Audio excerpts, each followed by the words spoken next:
জুলাই যে পদচারণা হলো সেটা নিয়ে অনেক জামাতের অনেকে সমালোচনা করেছে যে আপনারা নিজেরা প্রধান বিরোধী দল হতে চাইছেন, জামাতকে পাশ কাটিয়ে সেজন্য এই আয়োজন।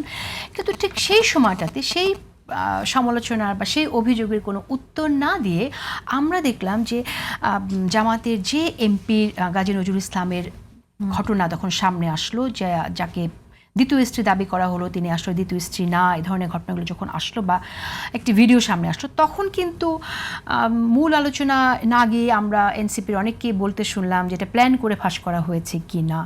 তো বক্তব্য কোনটা আসলে মানে দেয়া হয় কাকে, কোনটাকে ছোট করার জন্য, সেটা নিয়েও অনেকে মনে করেন যে আসলে কি এটা জামাতকে আপনারা সুবিধা পাইয়ে দিচ্ছেন কিনা। মনিরা শারমিন। না দেখেন, প্রথমত এইটার ব্যাপারে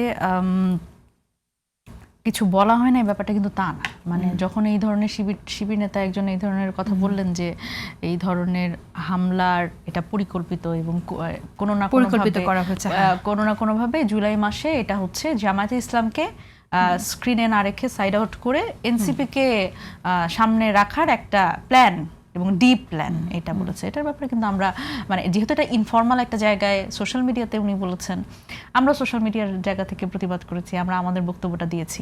আমি ব্যক্তিগতভাবে আমি নিজেই স্ট্যাটাস দিয়েছি এবং সেটা যথেষ্ট রকম শেয়ার হয়েছে। কি সেটা একটু বলেন, আমরা শুনি। ওখানে শেয়ার হলো কিন্তু এখানে বলতে সমস্যা কোথায়? না আমি যেটা বলছি সেটা হচ্ছে যে আমি এটাই বলেছি যে যদি আসলে মানে জুলাই মাসে আসলে জামায়াতে ইসলামকে সাইড আউট করার কোনো আসলে ব্যাপার থাকে, কিন্তু এই জুলাই মাসেই তো আমরা দেখলাম গাজী নজরুল ইসলাম উনি তো যথেষ্ট আলোচনা তুলেছেন, তুমুল ঝড় তুলেছেন এবং আমরা বিব্রত হয়েছি।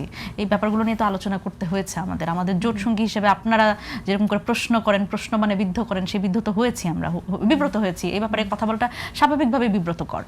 তো জুলাই মাসে আলোচনায় যে আসলে নাই এবং এনসিপি একটা হামলার ঘটনা পরিকল্পিতভাবে ঘটিয়ে মানে যেখানে আসলে জোট সঙ্গী হিসেবে ওনাদের নিন্দা জানানো উচিত সেটা নিন্দা না জানিয়ে বিএনপিকে এখানে অ্যাকিউজ না করে ওনারা বললেন যে এটা পরিকল্পিত, এবং পরবর্তীতে দেখা গেল যে within maybe half an hour or something তখন দেখা গেল যে এটা পোস্ট আবার ডিলিট হয়ে গেছে।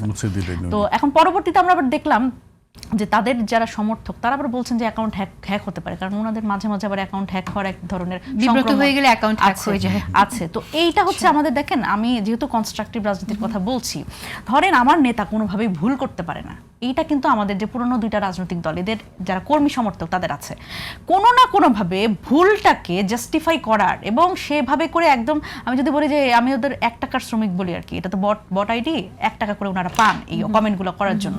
তো এইভাবে করে ধরেন ওই জিয়া সাইবার ফোর্স, আপনি যদি বিএনপির সমালোচনা করেন, আমি তো আবার সবার শত্রু, আমি বিএনপিরও সমালোচনা করি, আবার ধরেন দেখা গেছে জোট সঙ্গী হিসেবে তাদেরও হয়তো যথেষ্ট ইজ্জত করতে পারি না, তো বলে ফেলি অনেক কিছু। তো দেখা গেছে যে আমি আসলে অনেকেরই শত্রু। তো এই বট অ্যাটাক এটা তো যথেষ্ট রকম আমাদের উপর করা হয়, কারণ এখানে অসুবিধার জায়গা হচ্ছে আমার নেতা কোনোভাবে ভুল করতে পারে না, এবং সেটা যে ভুলটা কোনো না কোনোভাবে আসলে আমার জাস্টিফাই করা, এটা আমার হচ্ছে একদম ধর্ম এবং দায়িত্ব। এই মানসিকতা যে রাজনৈতিক দলগুলোর যে ছাত্র সংগঠন বলেন, তাদের সমর্থক বলেন, এইটাও একটা খুব গুরুত্বপূর্ণ জায়গা যেখানে আমাদের রাজনৈতিক দলগুলোর কাজ করা দরকার। যে ভুল আমার নেতা করতে পারে, আপনি নিজেও প্রশ্ন করেন, তাহলে তো রাজনীতিটার পরিবর্তন হবে। সমর্থকরা একদম ডিফেন্ড করার জায়গা থেকে আমার নেতা ভুল করতে পারে এটা প্রথমে মেনে নেন, ভুল করতে পারে, মানুষই তো, রাজনীতি করতে আসছে, ভুল করতে পারবে না, মেনে নেন এবং এটা প্রতিবাদ করেন যদি সেটা ভুল হয়, এবং এটা ভুল জিনিসকে আপনি সঠিক প্রমাণ করার জন্য আপনি দলটারই ক্ষতি করছেন। এই জায়গাটাতে আমাদের মনে হয় সবারই কথা বলা দরকার।